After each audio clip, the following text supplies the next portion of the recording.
It is now my pleasure to invite Precious Clarke to address the graduates. Precious Clarke is of Ngāti Whātua, Waikato and Pākehā descent and was born and raised here in Auckland.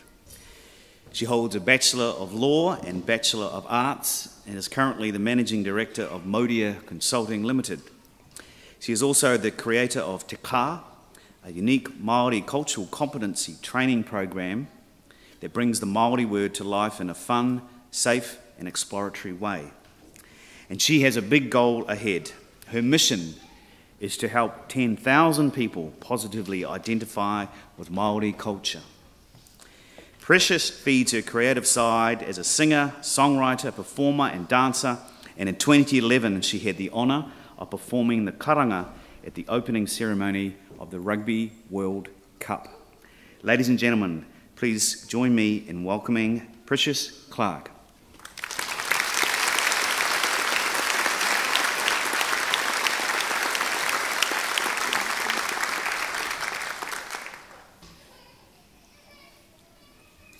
Mai oku maunga ko maunga kieke ko taupiri ki o koutou maunga.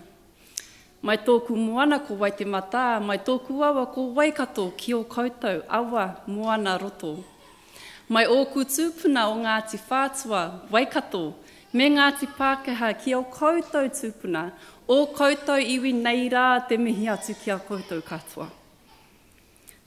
Kia koutou kua whiwhito hui tēnei rā, mauri ora ki a koutou katoa. Nō ku te honore, ki te hare mai i tēnei rangi, ki te whakanui i tēnei rā whakahirahira. Nō reira koutou mā, aha koa nō hea, aha ko wai, tēnā koutou, tēnā koutou, tēnā rā koutou katoa. From my mountains to your mountains, from my waters to your waters, from my ancestors, my tribes, to your ancestors and your tribes, I greet you all. To the graduates, wow! I'm overcome by emotion, so I can only imagine how everyone else here feels here today. The graduates in education, counselling, speech therapy, speech and language therapy, educational psychology and teaching. Way to go. Awesome. It is indeed my honour to be here as a part of your celebrations. The last time I stood wearing this regalia was 16 years ago when I graduated with a conjoint degree in Law and Arts from the University of Auckland. And on that day I was flanked by two super proud parents and a beaming older sister. And I'd like to take the time to thank all of the families who have supported these graduates to arrive at this destination. The families who fed you when you couldn't handle another mouthful of 2-minute noodles. And the families who picked up your kids from daycare so you could make it to your lecture. To all the families, thank you. On behalf of New Zealand, thank you. I was also fortunate to graduate alongside my best friend, and her and I basically had identical degrees. And we graduated with a whole cohort of friends that we'd made throughout our university life, and it's been really rewarding to see them progress in their careers and move into positions of influence, both globally and at home as well. And I have no doubt that you're going to enjoy seeing your cohort do the exact same thing. So today I want to acknowledge the friends who shared their study notes, and the friends who shouted you a beer after a particularly harrowing exam. So to all the friends, thank you. Thank you for your contribution. On that day 16 years ago, I could never have foreseen the epic adventure that lay ahead for me. I didn't have a plan, but I knew deep down that I wanted to serve my iwi and I wanted to serve my people. I wanted to be a part of the change that shifted my people's reality from surviving to thriving. And it would take me some time before I reached positions of influence to be able to give life to that innate desire. And it would take me a little bit longer to grow my vision beyond that, beyond just my family, to dreaming about national and global change. So fresh out of uni, I headed off to Wellington and I worked my way up in the public sector. But mischief and adventure called, so I left everything I knew and I moved to London. And in London I had a great time, but I grew exponentially. While in London, I was thrust into a myriad of leadership roles, both within my professional capacity, but also in my personal life within the communities that I served. And I found myself increasingly in environments where I didn't have the full requisite of skills to lead. I was constantly stepping into the unknown. And it's fitting that we commemorated Anzac Day this week, because while I was in the UK, I was often required to go to the various battle sites throughout Europe and lead ceremony in accordance with tikanga Maori, in accordance with Maori protocols. And the thing is, back here in Aotearoa, I never had to lead that. I had my kaumātua, my elders, who I could get guidance from. But over there, I was it. I was the leader. I was the leader stepping into the unknown. And I learned a really valuable life lesson that has put me in good stead ever since. I learned to draw on what I call my blood memories.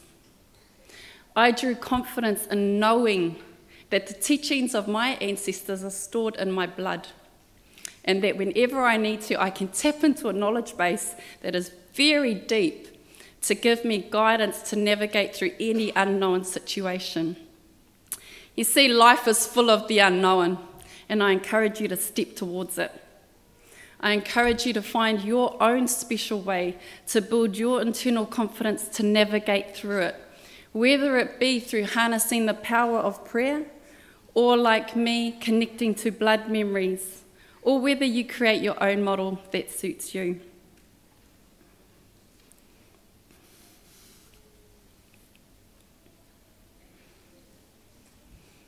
So I reluctantly returned home to Aotearoa in 2011, and as Michael mentioned, I was very, very fortunate to be asked by my iwi to represent them at the opening ceremony of the Rugby World Cup, where we won, yeah! I was fortunate enough to perform the karanga, which was performed this morning by my very cousin Terry Davis. And it's an ancient form of oratory that is performed exclusively by women. At the same time, I was working as an associate in a consultancy firm, and I was running the Auckland practice. And about this time, my iwi gave me a tap on the shoulder, and they appointed me onto our commercial and investment board for Ngāti Whātua Ōrākei. We hold just under $1 billion worth of assets, and it's our job to grow that so we can hand the funds over to our social and cultural development arm so they can make life-changing benefits for our whānau. Since then, I've been able to grow a career in governance, and I currently sit on 4 different boards, one of which I chair. I'm the youngest on all of my boards.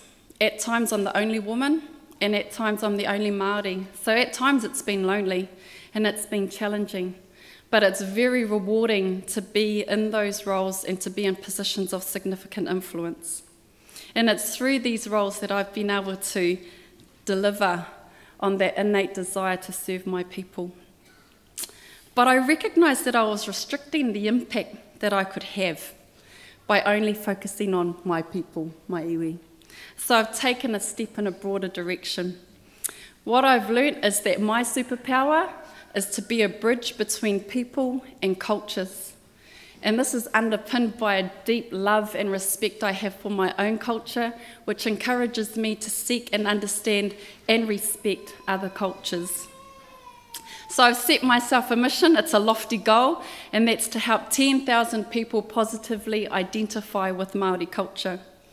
And I achieved this by delivering a program I created called Te Kā, which ignites your Māori cultural competency.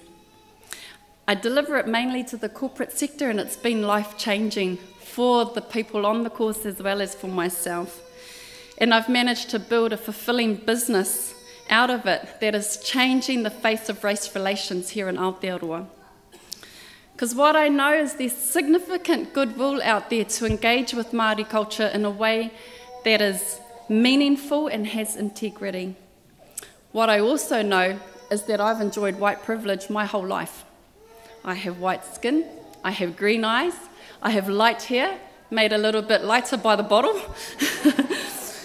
And my name, Precious Clarke, is in the English language.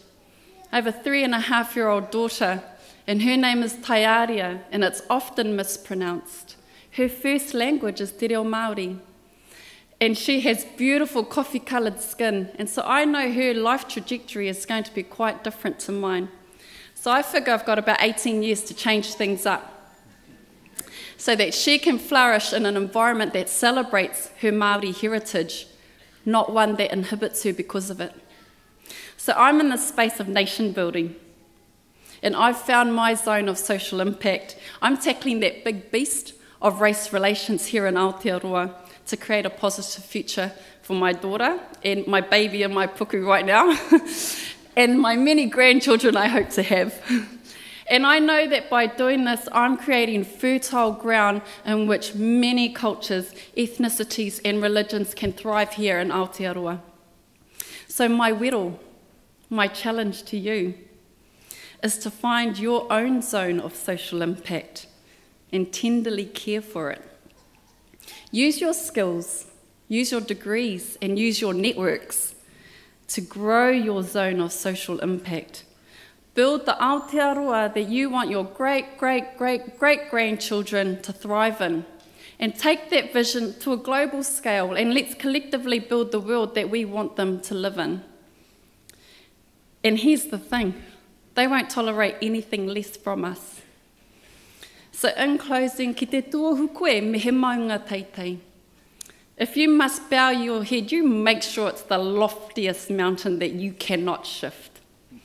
As is tradition in my culture, I end with a waiata, which is a gift to the graduates, a gift to your friends and your family, and a gift to all of the fantastic academia staff at Massey University,